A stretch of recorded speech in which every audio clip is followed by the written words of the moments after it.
Hello class 10th। कैसे हो सब। मैं मीनाक्षी चौहान आपके साथ स्टार्ट कर रही हूँ आज साइनैप्स। ठीक है। Welcome all of you to course of academy and today we are starting with the very new topic, very interesting topic, that is synapse. ठीक है बेटा, हमने लास्ट टाइम जो किया था मैंने आपके साथ न्यूरॉन्स और ह्यूमन ब्रेन ये सब चीज़ें हम लोग कर चुके हैं ऑलरेडी। ठीक है। और अगर किसी को कुछ भी डाउट था तो मुझे कमेंट सेक्शन में लिख के बताना था। ठीक है। और अभी भी अगर है तो अभी भी आप कमेंट सेक्शन में लिख के मुझे बता सकते हो। ठीक है। तो हम स्टार्ट कर रहे हैं आज साइनैप्स। और जिसने भी मेरी पिछली वीडियोस नहीं देखी है, न्यूरॉन्स जिसमें मैंने पढ़ाया है, वो सब लोग जाओ और पिछली वीडियोस देखो ताकि आपको ये वाली वीडियो अच्छे से समझ में आ जाए। ठीक है। तो मैं साइनैप्स को यहाँ पर इस स्लाइड पे आपको दिख रहा होगा कि जो साइनैप्स है वो क्या है। ठीक है। तो इसमें देखो कि जो न्यूरॉन्स हैं बेटा, हम साइनैप्स के बारे में पढ़ रहे हैं यहाँ पे आज। ठीक है, कि साइनैप्स होता क्या है।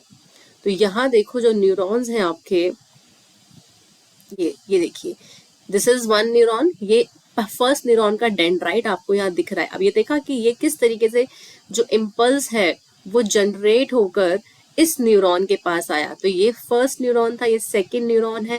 ठीक है बेटा, ये थर्ड न्यूरॉन है। लाइकवाइज ये फोर्थ न्यूरॉन है। ठीक है। और ये फिफ्थ न्यूरॉन है। तो इस तरीके से जो है न्यूरॉन्स एक के पीछे एक लाइन में लगे हुए होते हैं।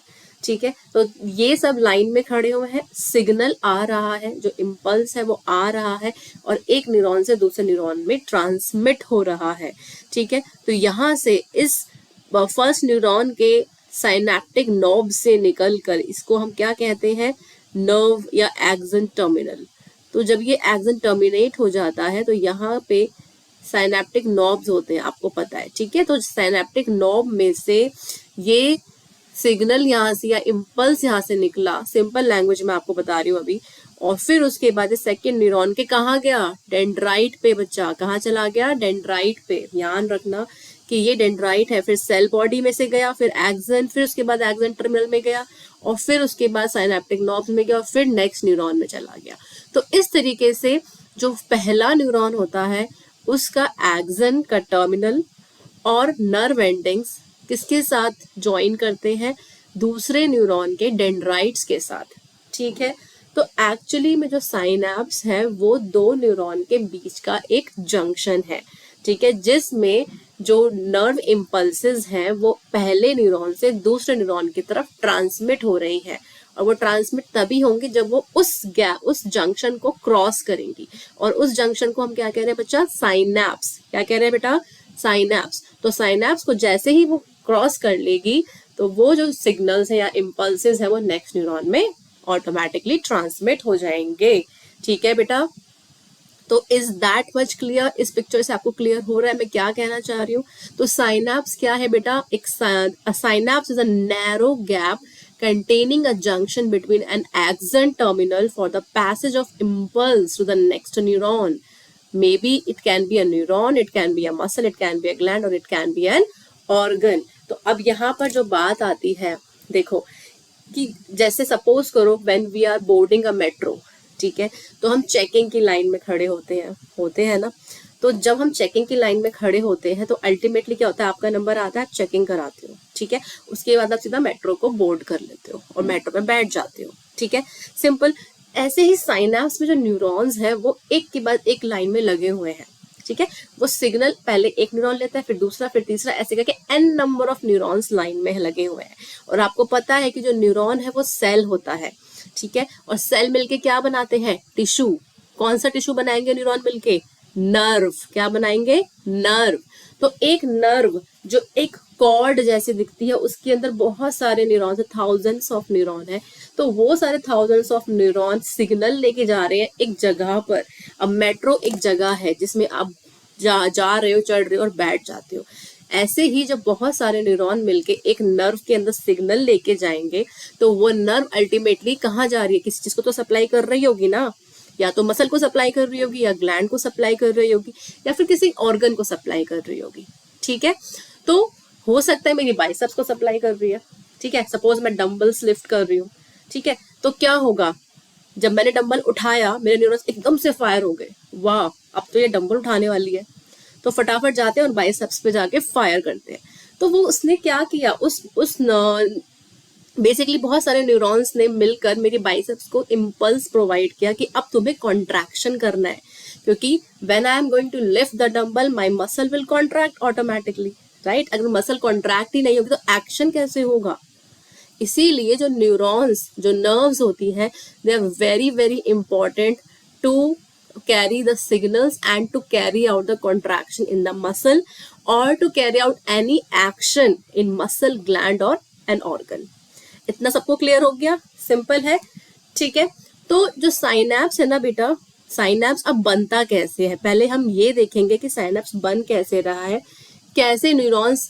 अब इसमें आप देखिए कि यहाँ पर ये साइनैप्टिक नॉब का मैंने एक बड़ा सा आपको एक पिक्चर दिखाया है जिसमें ये एक साइनैप्टिक नॉब है, ठीक है। सपोज करो कि यहाँ से हमने एक साइनैप्टिक नॉब ऐसे उठा लिया और यहाँ मैंने इसको इस तरीके से थोड़ा सा जूम आउट कर दिया, ठीक है। अब आप देख रहे हो कि साइनैप्टिक नॉब के अंदर ना ये बड़े बड़े से वेसिकल्स आपको दिख रहे होंगे, ठीक है। इनको कहते हैं साइनैप्टिक वेसिकल्स। क्या कहते हैं बेटा, साइनैप्टिक वेसिकल। अभी जूम हो गया, देखो अब साइनैप्टिक वेसिकल में से एक केमिकल निकल रहा है, इस केमिकल को हम कहते हैं एसिटाइल कोलिन, ठीक है। दोबारा से आप देखो कि जैसे ही ये वेसिकल्स मेम्ब्रेन पे आके क्रॉस करते हैं, ये देखो ये जो मेम्ब्रेन है नीचे, इस मेम्ब्रेन पे आके जैसे ही उसने क्रॉस किया, उसने क्या रिलीज कर दिया, कुछ केमिकल रिलीज किया जिसको एसिटाइल कोलिन कहते हैं। और एसिटाइल कोलिन जितने भी ये केमिकल्स होते हैं इनको हम न्यूरोट्रांसमीटर्स कहते हैं। क्या कहते हैं, न्यूरोट्रांसमीटर। तो acetyl choline is a type of neurotransmitter जो कि साइनैप्स से निकलकर कहाँ, साइनैप्टिक नॉब से निकलकर कहाँ जा रहा है, दूसरे न्यूरॉन के डेंड्राइट पे। कहाँ जा रहा है बेटा, दूसरे न्यूरॉन के डेंड्राइट पे। अब ये एसिटाइल कोलिन निकल ही क्यों रहा है, क्या वजह है निकलने की, तो मैंने आपको बताया था कि जो न्यूरॉन्स होते हैं वो सिग्नल दो तरीके से कैरी करते हैं। तो न्यूरॉन्स में दो तरीके के कौन से सिग्नल्स होते हैं, एक होते हैं आपके इलेक्ट्रिकल इम्पल्सेस। कौन से होते हैं बेटा आपके, एक तो इलेक्ट्रिकल इम्पल्स होते हैं और दूसरे कौन से इम्पल्स होते हैं, केमिकल, ठीक है बेटा। तो जो इलेक्ट्रिक इम्पल्स होते हैं उसका जो ट्रांसमिशन है ना बहुत स्मूथ होता है, इतना केमिकल इम्पल्स का नहीं होता। केमिकल इम्पल्स का जो ट्रांसमिशन है वो इतना स्मूथ नहीं होता, इसीलिए अब ये देख रहे हो, ये जैसे ही फायरिंग हुई है ना, यहाँ पे एक जैसे सिग्नल आया वो जल्दी जल्दी जल्दी जल्दी भागता हुआ चला गया। तो सपोज करो कि यहाँ से इस वाले न्यूरॉन से इलेक्ट्रिक सिग्नल अंदर आया, ठीक है। तो यहाँ पे कौन सा सिग्नल आ गया, इलेक्ट्रिक इम्पल्स, ठीक है बेटा, इलेक्ट्रिक इम्पल्स। अब ये इलेक्ट्रिक इम्पल्स यहाँ से दौड़ता हुआ गया एक्सन के टर्मिनल तक, लेकिन जैसे ही इलेक्ट्रिक इम्पल्स आपके सिनेप्टिक नॉब तक पहुंचेगा तो ये जो इलेक्ट्रिक इम्पल्स है ये बदल जाएगा केमिकल इम्पल्स में। यहाँ कुछ ऐसी रिएक्शंस होंगी, ऐसे एंजाइम्स आएंगे जिसकी वजह से जो आपका सिनेप्टिक नॉब के अंदर जो सिग्नल है या जो इम्पल्स है वो केमिकल इम्पल्स में बदल जाएगा। अब ये जो केमिकल्स है, जो केमिकल इम्पल्स में बदलेगा वो केमिकल यहाँ क्या बनेगा, एसिटाइल कोलिन। ये एसिटाइल कोलिन क्या है बेटा, ये न्यूरोट्रांसमीटर है। क्या है बेटा, ये न्यूरोट्रांसमीटर, ठीक है। न्यूरोट्रांसमीटर इसलिए बोले क्योंकि ये इन्फॉर्मेशन को ट्रांसमिट कर रहा है और क्योंकि न्यूरॉन्स के थ्रू कर रहा है इसीलिए इसको न्यूरोट्रांसमीटर कह रहे हैं। तो ये देखो ये यहाँ से सिग्नल आया, ठीक है, और ये कैल्शियम चैनल्स खुल गए, कैल्शियम चैनल्स अंदर भागे, बहुत कैल्शियम अंदर भागा बहुत जोरों से, और जैसे ही कैल्शियम अंदर आया ये वेसिकल फट गए, बर्स्ट हो गए, और जैसे ही ये वेसिकल बर्स्ट हो गए वहां से एसिटाइल कोलिन निकल गया। तो देखो कैल्शियम बहुत इंपॉर्टेंट है, जैसे ही कैल्शियम ने अंदर आके अटैक किया, ठीक है, वैसे ही ये जो साइनेप्टिक वेसिकल्स थे ये मेम्ब्रेन की तरफ आ गए। ये देखो ये मेम्ब्रेन की तरफ आ गए और बर्स्ट हो गए। बर्स्ट होते ही उन्होंने दो न्यूरॉन के बीच में जो गैप होता है जिसको हम कहते हैं साइनेप्टिक क्लेफ्ट, उस क्लेफ्ट में इस सारे एसिटाइल कोलिन को रिलीज कर दिया, और जैसे ही एसिटाइल कोलिन इस साइनेप्टिक क्लेफ्ट में रिलीज हुआ वो चला जाएगा इन दरवाजों में। ये कौन से दरवाजे हैं, कौन से गेट्स हैं, इनको हम कहते हैं, जो पिंक कलर के गेट्स आप देख रहे हो इनको कहते हैं एसिटाइल कोलिन रिसेप्टर्स। क्या बोलेंगे बेटा इनको हम, एसिटाइल कोलिन रिसेप्टर्स। तो जो एसिटाइल कोलिन रिसेप्टर्स है ये कहाँ होंगे? ऑब्वियसली जहां ये जा रहे हैं वहीं होंगे। तो पहले न्यूरॉन के साइनेप्टिक नॉब से निकला एसिटाइलकोलिन, और जैसे ही एसिटाइलकोलिन निकला वो दूसरे न्यूरॉन के डेंड्राइट पे चला गया, जहाँ पे ऑलरेडी उसको रिसीव करने के लिए एसिटाइलकोलिन के रिसेप्टर्स बैठे हुए थे। ठीक है, इतना समझ में आ गया। तो नेक्स्ट हम चलते हैं, आपका ये दिखाती हूँ कि जो न्यूरॉन्स होते हैं, जो पहला और दूसरा न्यूरॉन होता है, वो एक्चुअली में दिखते कैसे हैं और किस तरीके से उनको हम टर्मिनोलॉजीज देते हैं। ठीक है, तो आपने सुना होगा कि प्री साइनेप्टिक न्यूरॉन, मैम बोलते होंगे प्री साइनेप्टिक, पोस्ट साइनेप्टिक, कुछ ये कौन सी बात है कि क्या है ये प्री साइनेप्टिक, पोस्ट साइनेप्टिक?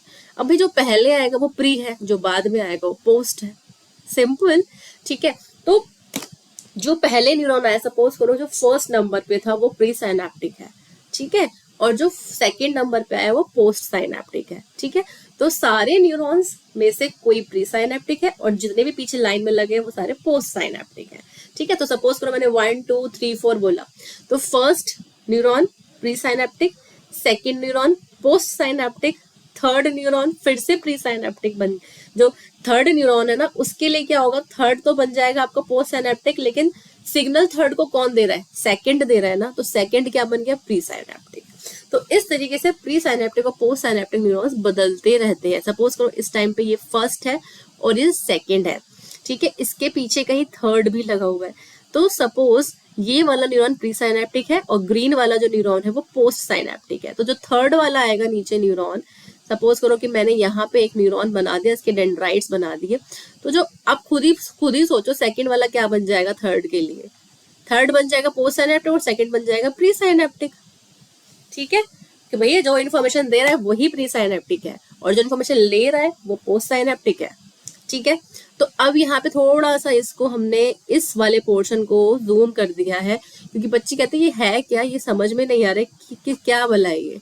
तो एक्चुअली में ये भला है कि इसको हमने थोड़ा सा जूम कर दिया। ठीक है, और माइक्रोस्कोपिकली आपको दिखा रहे हैं कि इसके अंदर होता क्या है। तो मैं आपको इस वीडियो में जो दिखा रही थी कि ये कुछ कैल्शियम आयंस अंदर आ रहे हैं, फिर एसिटाइलकोलिन जो है से भरे हुए वेसिकल्स जो है, जैसे ही कैल्शियम अंदर आया वो वेसिकल बर्स्ट हो जाते हैं और इस गैप में चले जाते हैं जिसको साइनेप्टिक क्लेफ्ट कह रहे हैं। तो यहाँ आप इसको इमेज में देख सकते हो, आराम से देख सकते हो, कुछ जल्दी नहीं है। तो यहाँ पर सपोज करो ये सिग्नल ऐसे कूद पड़ा अंदर। ठीक है, और जैसे ही सिग्नल अंदर कूद पड़ा, ये क्या होगा, इस वेसिकल के अंदर केमिकल्स भर जाएंगे। सपोज करो कि अभी तक वो इलेक्ट्रिक इम्पल्स ही था और जैसे ही वो अंदर साइनेप्टिक नॉब में कूद पड़ा तो क्या होगा, यहाँ पर इन वेसिकल्स में जो आप ब्लैक कलर के डॉट्स देख रहे हो, ये आपके न्यूरोट्रांसमीटर्स है बच्चा, जिसको हम क्या बोलते हैं, एसिटाइलकोलिन। अब बहुत बार बता दिया, याद हो गया होगा। एसिटाइलकोलिन जो है वो न्यूरोट्रांसमीटर है जो इन वेसिकल्स के अंदर फिल हो गया है। ठीक है, तो कैल्शियम कहाँ से कूदेंगे अंदर, यहाँ से बहुत सारे कैल्शियम आ जाएंगे। ठीक है, तो अब ये क्या होगा, धीरे धीरे ये एसिटाइलकोलिन जो है से भरे हुए जो वेसिकल्स है वो इस मेम्ब्रेन को टच करने लगेंगे, उसके पास आते जाएंगे। ठीक है, जैसे ही पास आते गए कैल्शियम बढ़ता गया, तो क्या होगा, मेम्ब्रेन जो है एकदम से क्या करेगी, बोलेगी वेसिकल आ जाओ, बर्स्ट हो जाओ और जल्दी जल्दी अपना केमिकल रिलीज करो, मुझे फ्री करो। ठीक है, तो ये क्या करेगा, ये वेसिकल्स यहाँ आएंगे और ये एसिटाइलकोलिन इस गैप में रिलीज हो जाएगा। अब भैया इसी गैप को तो मैं कह रही थी, ये गैप है साइनेप्टिक क्लेफ्ट। क्या गैप है ये, इसी गैप को साइनेप्टिक क्लेफ्ट कहते हैं। ये जो जंक्शन है, ठीक है, इसको साइनेप्टिक, इस गैप में साइनेप्टिक क्लेफ्ट में रिलीज हो रहा है और यहाँ से रिलीज होकर ये नेक्स्ट न्यूरॉन के डेंड्राइट में जाता है। अब नेक्स्ट न्यूरॉन क्या है, टर्मिनोलॉजी सबको याद होनी चाहिए। जो प्री साइनेप्टिक न्यूरॉन है वहां से इन्फॉर्मेशन आ रही है, मतलब इन्फॉर्मेशन आ रही है या इम्पल्स आ रहा है, और सेकंड न्यूरॉन जो कि पोस्ट साइनेप्टिक न्यूरॉन है उसका डेंड्राइट उस इन्फॉर्मेशन को रिसीव कर रहा है। ठीक है, और ये क्या, कौन से गेट है ये बताओ, एसिटाइलकोलिन के रिसेप्टर हैं।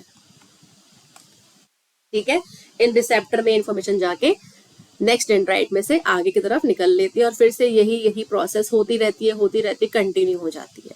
ठीक है, जब तक कि वो एक जगह तक नहीं पहुंच जाते। कौन सी जगह हो सकती है, वो मसल हो सकता है, ग्लैंड हो सकता है, ऑर्गन हो सकता है। ठीक है, तो बच्चा देखो बहुत अच्छे से एकदम थोड़ा एनिमेटेड और थोड़ा सुंदर सा आपको दिखा रही हूँ कि इसके अंदर ये केमिकल भरा हुआ है, देख रहे हो वेसिकल के अंदर, ये साइनेप्टिक वेसिकल है, इसके अंदर ये सब कुछ भरा हुआ है जिसको हम लोग न्यूरोट्रांसमीटर्स कहते हैं। और ये दूसरा जो आपका पोस्ट सिनेप्टिक न्यूरॉन है, ये प्री सिनेप्टिक न्यूरॉन है, यहाँ से ये बर्स्ट हुआ और ये रिसेप्टर चैनल्स जो कि एसिटाइलकोलिन के रिसेप्टर चैनल्स है यहाँ पे चला गया, कहानी खत्म। तो साइनैप्स समझ में आया कि साइनैप्स को क्रॉस करना बहुत जरूरी है, तभी सिग्नल जो है प्री सिनेप्टिक न्यूरॉन से पोस्ट सिनेप्टिक में जा पाएंगे।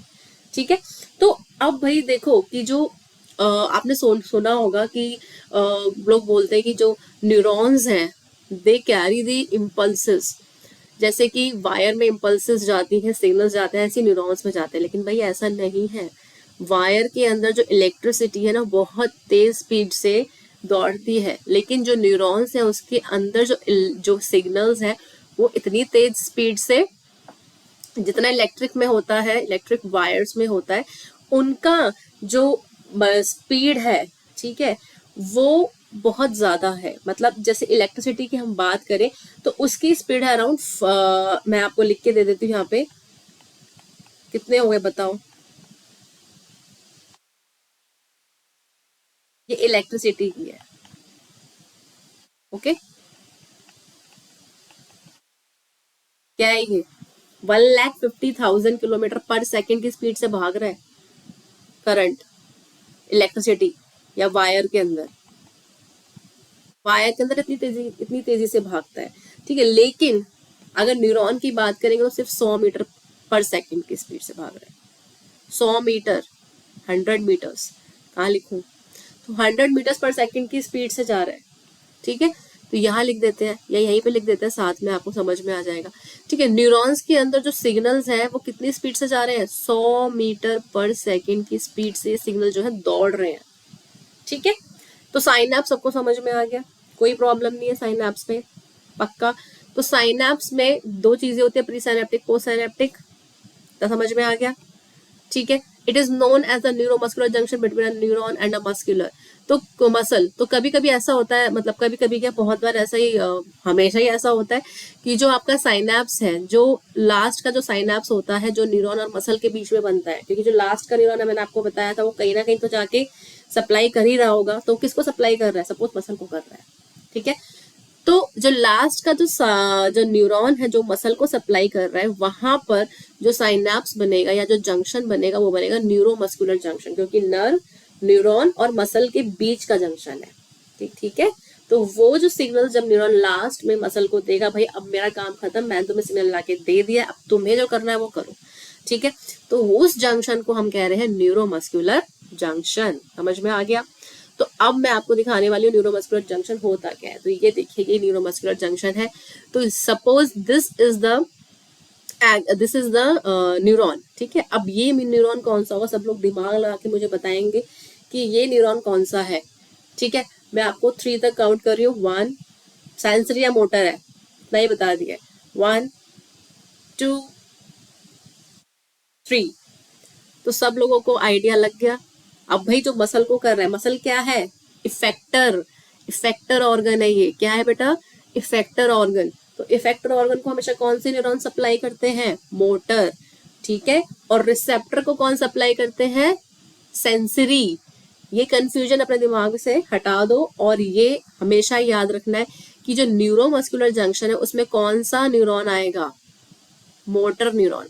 तो सपोज करो ये मोटर न्यूरॉन की नर्व एंडिंग्स है, ये मोटर न्यूरॉन का एक्सन है, उसकी नर्व एंडिंग्स है, ये रही नर्व एंडिंग्स, और यहाँ पे साइनेप्टिक नॉब दिख रहा है आपको ये।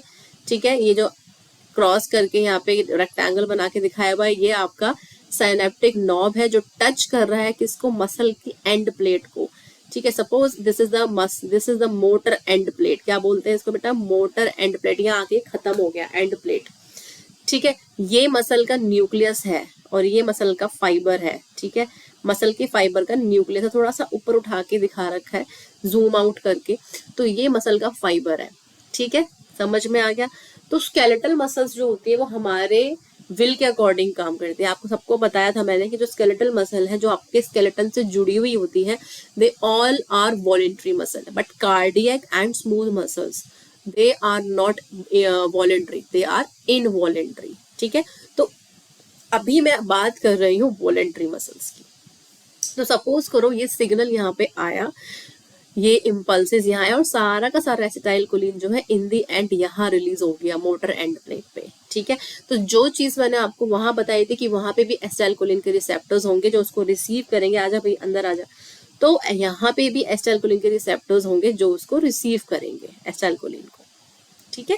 तो एसिटाइलकोलिन जो है वो आपका स्टिमुलेटरी न्यूरोट्रांसमीटर है, ठीक है, या एक्साइटेटरी न्यूरोट्रांसमीटर है। न्यूरोट्रांसमीटर दो तरह के होते हैं, या तो वो इनहिबिटरी नेचर के होंगे, किसी चीज को रोकेंगे, ठीक है, या फिर वो एक्साइटेटरी नेचर के होंगे जो किसी चीज को होने के लिए बढ़ावा देंगे, बोलेंगे मसल को कॉन्ट्रैक्ट कराना है कराओ, मसल की कॉन्ट्रैक्शन बंद करानी है तो बंद करा देते हैं, ग्लैंड में से कोई हार्मोन निकलना है तो निकलवा दो, बंद करवाना है तो बंद करवा दो। तो किसी भी चीज को स्टिमुलेट करने के लिए एक्साइटेटरी न्यूरोट्रांसमीटर निकलते हैं और किसी भी चीज को स्टॉप करने के लिए इनहिबिटरी न्यूरोट्रांसमीटर्स बनते हैं, ठीक है। तो acetylcholine is one of the excitatory neurotransmitter, ठीक है। तो एसिटाइलकोलिन जो है वो एक्साइटेटरी नेचर का होता है, तभी तो भाई ये मसल कॉन्ट्रैक्शन कराने में हेल्प करेगा, ठीक है। तो यहाँ एसिटाइलकोलिन आया और इसने ये सारा का सारा मोटर एंड प्लेट पे रिलीज हो गया और मसल ने उसको एक्सेप्ट कर लिया और कॉन्ट्रैक्शन स्टार्ट कर दी, ठीक है। अब भाई जो मसल होती है ना, एक्चुअली में जो मसल होती है ना उसके अंदर प्रोटीन्स होते हैं, कुछ मसल प्रोटीन्स क्या होते हैं बेटा, मसल प्रोटीन्स होते हैं। अब मसल प्रोटीन्स दो तरह के होते हैं, एक होता है आपका एक्टिन और एक होता है आपका मायोसिन, ठीक है। इन दोनों का जो नेचर होता है ना ये कॉन्ट्रैक्शन कराते हैं मसल के अंदर, तो इसीलिए इनको हम लोग एक और नाम देते हैं कॉन्ट्रैक्टाइल प्रोटीन। इन दोनों को हम एक और नाम दे रहे हैं कॉन्ट्रैक्टाइल प्रोटीन। तो जो कॉन्ट्रैक्टाइल प्रोटीन्स होते हैं ये मसल के अंदर कॉन्ट्रैक्शन प्रोड्यूस कराते हैं, ठीक है। तो ये जो कॉन्ट्रैक्टाइल प्रोटीन होते हैं ये क्या करते हैं, they help the muscle change the shape. भाई ये क्या है, to change the shape in order to do contraction, in order to do contraction, ठीक है। अब सपोज करो कि जब कॉन्ट्रैक्शन, जब सपोज करो कि इम्पल्स जो है मसल तक आ गया, एसिटाइलकोलिन अंदर आ गया, तो एसिटाइलकोलिन एक्चुअली में अंदर आके कर क्या रहा है, वो एसिटाइलकोलिन जो है एक्टिन और मायोसिन के ऊपर काम कर रहा है, इन दोनों को कह रहा है भाई तुम एक्साइट हो जाओ जल्दी से और मसल के अंदर कॉन्ट्रैक्शन स्टार्ट कराओ, ठीक है। तो जब ये मसल के अंदर कॉन्ट्रैक्शन स्टार्ट होती है, मसल का जो बल्क होता है ना वो सिकुड़ के छोटा सा हो जाता है। अब सपोज करो कि मैंने अपना हाथ, मैंने माई आर्म इज एक्चुअली लेंथन्ड, अभी मेरी आर्म लेंथन्ड है, सीधी है बिल्कुल, ठीक है, इसको हम कहते हैं एक्सटेंड होना, माई आर्म इज एक्सटेंडेड, राइट। जब मैं ऐसे करूंगी तो बोलेंगे फ्लेक्स है, ठीक है, it is called as flexion and it is called as extension, ठीक है बच्चा। तो जब मैं फ्लेक्शन करूंगी तो यहाँ बल्क फील करो कि यहाँ मसल में बल्क आएगा, ये एक छोटा सा बल्क यहाँ बन जाएगा, जिसकी बाइसेप बड़े उसका बड़ा बनेगा, तो ये यहाँ पर एक बल्क बन गया और जैसे ही मैं इसको एक्सटेंड करूंगी ये बल्क फिर से फ्लैट हो जाएगा, ठीक है। तो ये क्या हो रहा है, ये मसल की लेंथनिंग और शॉर्टनिंग हो रही है। तो जब मसल लेंथन होती है तो वो रिलैक्स होती है और जब मसल शॉर्टन होती है तो वो कॉन्ट्रैक्शन में चली जाती है, सिंपल। तो जब मैंने फ्लेक्शन किया तो मसल क्या हो गई, कॉन्ट्रैक्ट हो गई, मसल की जो बॉडी थी, जो मसल के फाइबर्स थे वो छोटे हो गए। जैसे ही मैंने एक्सटेंशन किया मसल लेंथन हो गई, माने रिलैक्स हो गई। तो मसल के अंदर जो प्रॉपर्टी है, क्या क्या प्रॉपर्टी होंगी मसल की, मसल के अंदर मसल फाइबर्स की क्या प्रॉपर्टीज होती हैं, तो एक तो वो एक्साइट हो जाती है, ठीक है। तो पहली प्रॉपर्टी तो बन गई एक्साइटेबिलिटी, कि वो सिग्नल आया, सिग्नल उसने फटाफट रिसीव कर लिया और एक्साइट हो गए एक्टिन मायोसिन। फिर उसके बाद कॉन्ट्रैक्टिबिलिटी, क्योंकि भाई कॉन्ट्रैक्ट तो करेंगी, जब सिग्नल लिया है तो कॉन्ट्रैक्शन करने के लिए ही तो लिया है, तो कॉन्ट्रैक्शन हो गया, ठीक है। और थर्ड थिंग होती है इलास्टिसिटी। अब भाई मसल इलास्टिक होगी तभी तो वो कॉन्ट्रैक्शन रिलैक्सेशन कर पाएगी। तो हमेशा याद रखना, जब मसल कॉन्ट्रैक्ट होती है तो मसल फाइबर शॉर्टन हो जाते हैं और जब मसल रिलैक्स होती है तो मसल फाइबर रिलैक्स होके लेंथन हो जाते हैं। क्लियर हो गया बच्चा सबको? ये सारा का सारा जो है ये अपने टिप्स पे कर लो। कोई भी प्रॉब्लम होगी तो मुझे कमेंट सेक्शन में लिख के जरूर बताना। तो ये होता है आपका न्यूरोमस्कुलर जंक्शन, एक बार फिर से देख लो। तो ये न्यूरोमस्कुलर जंक्शन है। इसके बाद मैं एक बहुत इंपॉर्टेंट टॉपिक स्टार्ट करने वाली हूँ। थोड़ा सा सोचोगे ये क्या है, समझ नहीं आ रहा है, तो सिंपल तरीके से आपको बताऊंगी और आपको ये चीज समझनी है। तो नेक्स्ट हम आ रहे हैं रेस्टिंग मेम्ब्रेन पोटेंशियल पे, या हम बोलते हैं इसको जो जो न्यूरॉन्स आपके रेस्टिंग स्टेज में वो दिखते कैसे एक्चुअली में। ठीक है, तो सपोज करो कि जो न्यूरॉन्स है ना, यहाँ पर हो क्या रहा है, न्यूरॉन्स जो है शांति से बैठे हुए हैं, कुछ नहीं कर रहे हैं अभी, है ना, कोई इम्पल्स ट्रांसमिट नहीं कर रहे हैं। ठीक है, तो उस टाइम पे क्या होने वाला है, तो सपोज करो कि ये आपका एक्सन है। क्या है बच्चा? ये एक्सन का छोटा सा पीस ले लिया मैंने। ठीक है, तो जब ये कोई काम नहीं कर रहा है, रेस्टिंग स्टेज में है, रेस्टिंग, ये रेस्ट कर रहा है। ठीक है, तो रेस्टिंग स्टेज पे भी तो कुछ ना कुछ तो चल ही रहा होगा ना। ऐसा तो है नहीं, अब जैसे आप सोते हो तो सांस तो ले ही रहे हो ना, काम तो हो ही रहा है ना बॉडी के अंदर। तो ऐसे ही नर्व के अंदर भी एक पोटेंशियल होता है हमेशा, जिसको हम कहते हैं रेस्टिंग मेम्ब्रेन पोटेंशियल। ठीक है, तो हमारे जो कोई भी मेम्ब्रेन होती है ना, उनमें आयंस, आपको पता है, आपने 9th क्लास में पढ़ा है प्लाज्मा मेम्ब्रेन के बारे में, कि आयंस होते हैं कुछ जो मेम्ब्रेन के अंदर बाहर आते रहते हैं, इतना पता है सबको। ठीक है, तो जो एक्चुअली में इलेक्ट्रिक सिग्नल्स जनरेट हो रहे हैं वो एक्चुअली में उन आयंस की वजह से ही हो रहे हैं। ठीक है, तो केमिकली अगर हम देखें हमारी बॉडी में बहुत सारे आयंस हैं, इलेक्ट्रोलाइट्स हैं। ठीक है, तो अभी इस टाइम पे जब आपका न्यूरॉन, जो एक्सन या न्यूरॉन आपका रेस्टिंग स्टेज में है, तो बाहर की तरफ जो है ना, ये मेम्ब्रेन का बाहर का साइड है। ठीक है, और ये मेम्ब्रेन का अंदर का साइड है। समझ में आया?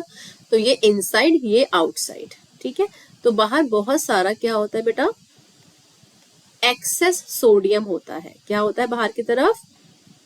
सोडियम ज्यादा होता है। सोडियम, तो यहाँ पे दोनों तरफ पे क्या ज्यादा है? सोडियम ज्यादा है।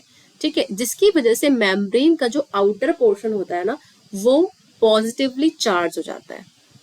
ठीक है, क्योंकि बाहर सोडियम, बहुत सारा सोडियम के पास बहुत सारा पॉजिटिव चार्ज होता है, तो वो बाहर सारा का सारा कैसा माहौल बना देता है? पॉजिटिव माहौल बना देता है। लेकिन अंदर की तरफ भाई, अंदर की तरफ थोड़ी गड़बड़ है। अंदर ज्यादातर क्या होते हैं? प्रोटीन्स होते हैं, थोड़े से नेगेटिवली चार्ज प्रोटीन है। क्लोरीन नेगेटिवली चार्ज है। पोटेशियम होता है। तो देखो डोमिनेंस किसकी है? अंदर तो प्रोटीन्स और क्लोरीन ज्यादा है, पोटेशियम भी है। पोटेशियम भी पॉजिटिव चार्ज कैरी कर रहा है, लेकिन वो इतना नहीं कैरी कर रहा जितना सोडियम कर रहा है। और साथ में भाई उसके प्रोटीन्स और क्लोरीन भी लगे पड़े हैं पीछे, तो वो उसको पॉजिटिविटी क्रिएट करने ही नहीं दे रहे। ठीक है, तो वो क्या करते हैं भाई, सोडियम तो ज्यादा पॉजिटिव है, तो वो ज्यादा पॉजिटिव चार्ज इकट्ठा करके बाहर ले जाता है। लेकिन पोटेशियम, प्रोटीन और क्लोरीन मिलके अंदर की तरफ नेगेटिव इन्वायरमेंट क्रिएट कर देते हैं। तो इस टाइम पे जो न्यूरॉन है आपका, जो एक्सन है न्यूरॉन का, वो एक्सन की जो मेम्ब्रेन है वो रेस्टिंग मेम्ब्रेन पोटेंशियल पे है। तो इस स्टेज पे हम न्यूरॉन को बोलेंगे पोलराइज्ड न्यूरॉन। तो ये कैसा न्यूरॉन है? Polarised neuron. ठीक है, ये है पोलराइज्ड न्यूरॉन। जैसे इसमें कुछ छेड़खानी होगी, कुछ सिग्नल आएंगे, ठीक है, कुछ ऊपर नीचे होगा, तो यहाँ पर दो चीजें होंगी। अब पोलराइज न्यूरॉन, जब पोलराइज न्यूरॉन में आप कुछ भी चीज छेड़ोगे तो सबसे पहले जो चीज होगी वो होगी डीपोलराइजेशन। तो यहाँ पे दो इवेंट्स होते हैं, हम अभी दो इवेंट्स के बारे में ही बात कर रहे हैं। डीपोलराइजेशन होगी और एक होगा आपका रीपोलराइजेशन। तो पहले डीपोलराइजेशन, रीपोलराइजेशन, ये दोनों चीजें हम एक करके पढ़ेंगे कि डीपोलराइजेशन क्या होता है और रीपोलराइजेशन क्या होता है, और रेस्टिंग मेम्ब्रेन पोटेंशियल में छेड़खानी कैसे हो रही है। ठीक है, तो यहाँ देखो ये आपका क्या है, बताओ, सोचो ये कैसा है, ये डायग्राम है क्या एक्चुअली में? तो ये एक्सन की मेम्ब्रेन है बेटा। और आपको पता, जितनी भी आप सिंपल जो बेसिक बायोलॉजी ना, आप याद करो, बेसिक बायोलॉजी में सेल पढ़ा था, सेल के अंदर प्लाज्मा मेम्ब्रेन पढ़ी थी। प्लाज्मा मेम्ब्रेन के अंदर आप लोगों ने पढ़ा था कि it is a phospholipid bilayer. Phospholipid bilayer, तो भैया ये लिपिड्स है, ये लिपिड की हेड है और लिपिड का टेल है, और क्योंकि ये 2 लेयर्स है इसीलिए लिपिड की बाइलेयर हो गई, फॉस्फोलिपिड बाइलेयर। ठीक है, तो ये ऊपर की लेयर हो गई प्लाज्मा मेम्ब्रेन की, नीचे की लेयर हो गई। तो ये जो एक्चुअली में लेयर है ये पूरा ऐसे बना सकते हो, ये एक्सन की मेम्ब्रेन है, एक्सोनल मेम्ब्रेन। ठीक है बेटा, तो ये एक्सोनल मेम्ब्रेन है। तो ये जो एक्सोनल मेम्ब्रेन है इसको हमने ऐसे खोल के पूरा अच्छे से दिखा रखा है। तो यहाँ देखो अब पहली चीज होने वाली है यहाँ डीपोलराइजेशन। ठीक है, तो यहाँ पे सपोज करो कि एक सिग्नल आया जोरों से, इलेक्ट्रिक इम्पल्स आया। ठीक है, तो जैसे ही इलेक्ट्रिक इम्पल्स आएगा यहाँ पे कुछ दरवाजे खुल जाएंगे। ठीक है, प्लाज्मा मेम्ब्रेन में कुछ दरवाजे होते हैं, चैनल्स होते हैं, ये चैनल्स जो है खुल जाएंगे। अब जो बाहर जितना भी सोडियम था ना भैया वो अंदर आना शुरू हो जाएगा। सोडियम कहेगा अरे गेट खुल गए तो मुझे तो अंदर जाना ही है, तो वो तो अंदर जाना शुरू हो जाएगा। ठीक है, तो सोडियम कहेगा मैं तो बाहर बहुत ज्यादा परेशान हो गया हूँ, बहुत भीड़ है बाहर, इतना सारा सोडियम है, कुछ सोडियम अंदर आ जाएगा।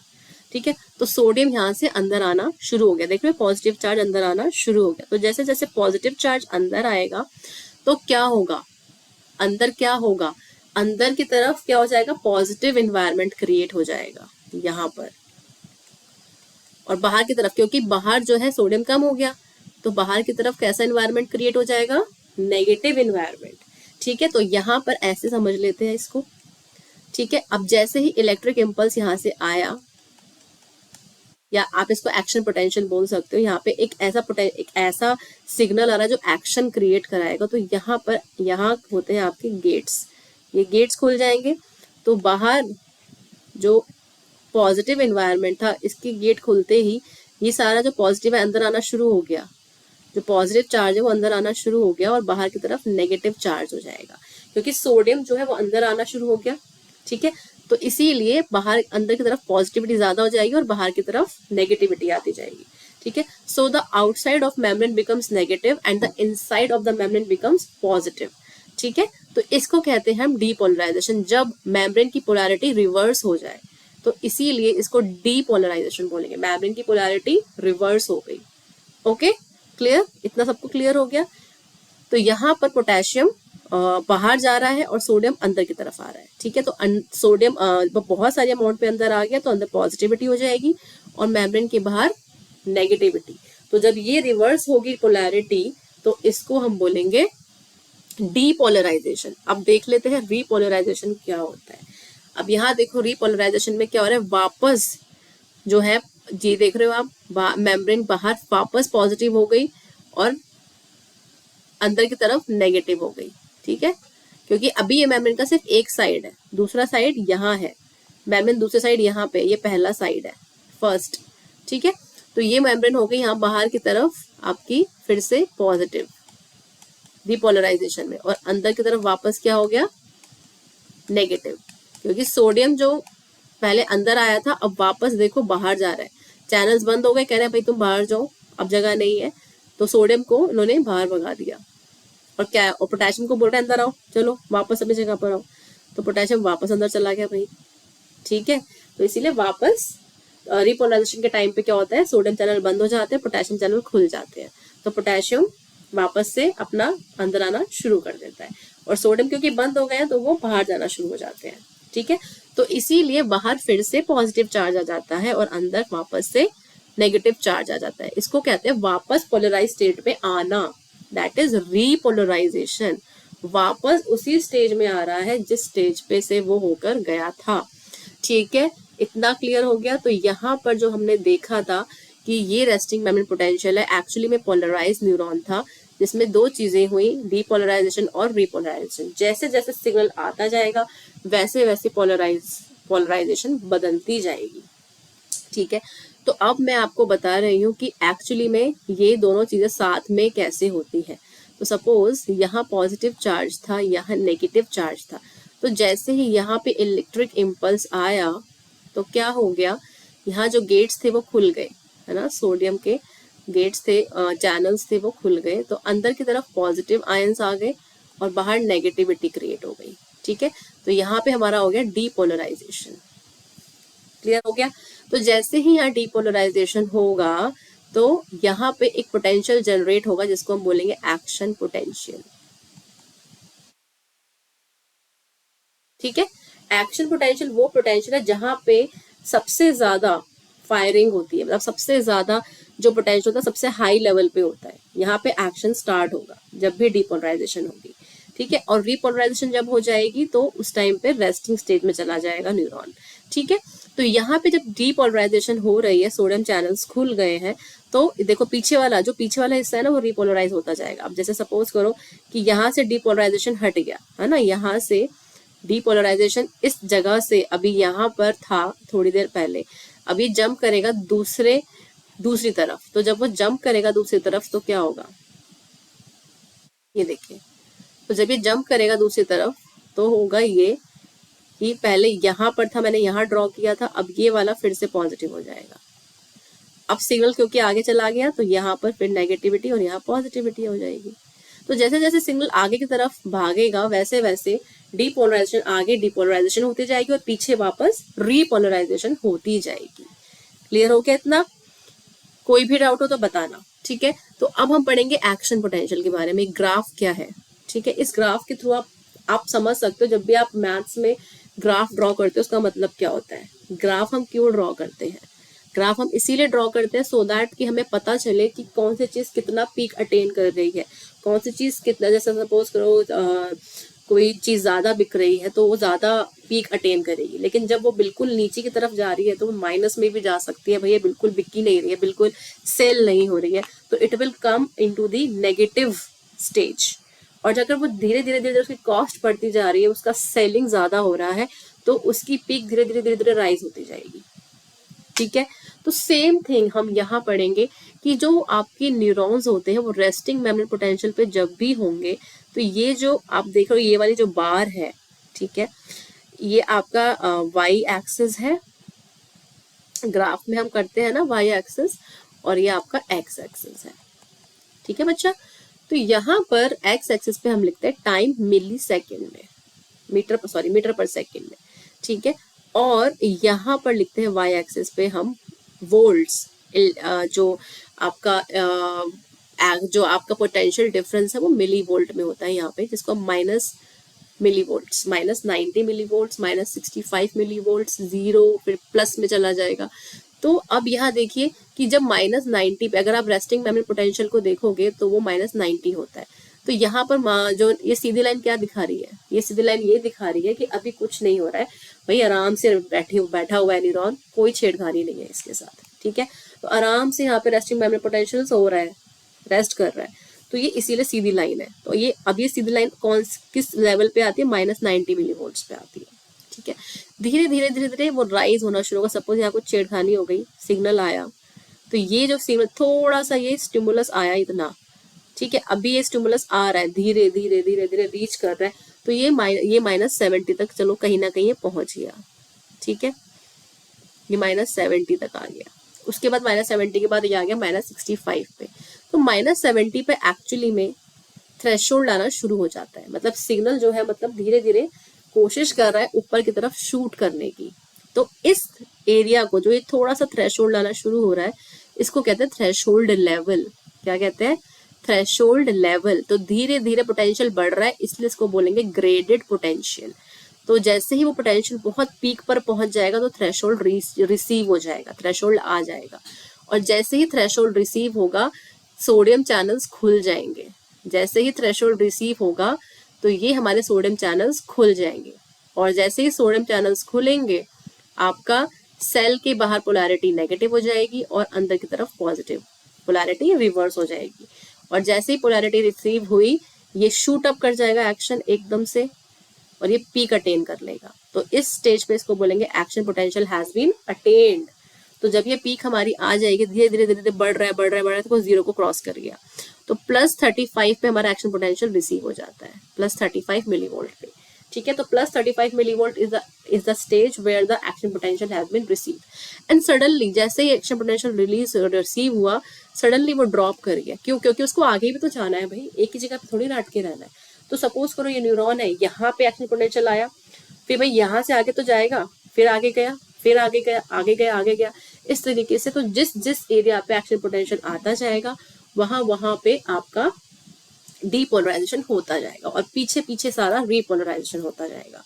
ठीक है, तो हेयर जैसे ही वो नीचे की तरफ ड्रॉप करेगा सारे सोडियम चैनल्स यहाँ पर बंद हो जाएंगे, सारे सोडियम चैनल्स बंद हो जाएंगे, सोडियम फिर से बाहर भागना शुरू हो जाएगा और वापस से जैसी चीजें पहले थी फिर से वैसी हो जाएंगी, बाहर पॉजिटिव और अंदर नेगेटिव हो जाएगा। ठीक है, फिर से वो रिपोलराइज या रेस्टिंग स्टेज पे आ जाएगा। तो सोडियम चैनल्स बंद हो जाएंगे और पोटेशियम चैनल्स खुल जाएंगे ताकि पोटेशियम वापस अपने जगह पे अंदर आ सके। ठीक है, कई बार ऐसा होता है कि ये ग्राफ धीरे धीरे धीरे धीरे कुछ इतना ज्यादा वो हो जाता है कि भैया कुछ ज्यादा ही नेगेटिव में चला जाता है ना। मीन्स अगर हम रेस्ट करते हम ज्यादा गहरी नींद में चले गए, ठीक है, we are trying to sleep but sometime after taking rest we go into the deep sleep, so hyperpolarization is like that। तो हाइपरपोलराइजेशन में क्या होता है, जो वोल्टेज गेटेड पोटेशियम चैनल्स होते हैं ये खुले रह जाते हैं, पता ही नहीं चलता कि हम खुले रह गए, बंद होना भूल गए। जब बंद होना भूल जाएंगे तो क्या होगा, अंदर कुछ ज्यादा ही पोटेशियम इकट्ठा हो जाएगा। ठीक है, तो इसीलिए जो ये जो -90 या -90 से कुछ ज्यादा ही नीचे चला जाएगा, -100 -110 मिलीवोल्ट्स तक। ठीक है, तो हाइपरपोलराइजेशन कब होता है, जब वोल्टेज गेटेड पोटेशियम चैनल्स जो है खुले रह जाते हैं after the potential reaches resting level, मतलब रेस्टिंग लेवल पे तो पहुंच गया है, -90 पे पहुंच गया है, उसके बाद भी वो चैनल्स खुले रह गए, भैया अब तो बंद हो जाओ, नहीं हो रहे, तो क्या करेंगे, वो -90 से और नीचे चले जाएंगे। ठीक है, फिर थोड़ा सा उठकर आएंगे, फिर 90 पे पहुंचेंगे, -90 पे जब नेक्स्ट पोटेंशियल आएगा। ठीक है, तो इस तरीके से जो आपके पोटेंशियल डिफरेंस है वो क्रिएट होता है, एक्शन पोटेंशियल आता है। ठीक है, और वो नेक्स्ट करते करते आगे बढ़ता रहता है जब तक कि वो लास्ट न्यूरॉन तक ना पहुंच जाए और लास्ट में वो मसल को सिग्नल ना दे दे। ठीक है, ठीक है, इतना समझ में आ गया सबको। तो इसमें कोई भी डाउट होगा तो मुझे बताइएगा आप कमेंट सेक्शन में लिख के। तब तक के लिए स्टे ट्यून्ड, नेक्स्ट वीडियो जल्दी ही अपलोड होगी। नेक्स्ट वीडियो मेरी होगी आपके रिफ्लेक्सेस के ऊपर। ठीक है, तो रिफ्लेक्सेस की वीडियो का वेट कीजिए, तब तक इस वीडियो को अच्छे से देखिए, मेरे चैनल को सब्सक्राइब कीजिए, like and subscribe, go to Serve Academy and stay tuned for more videos. Thank you so much guys. Bye.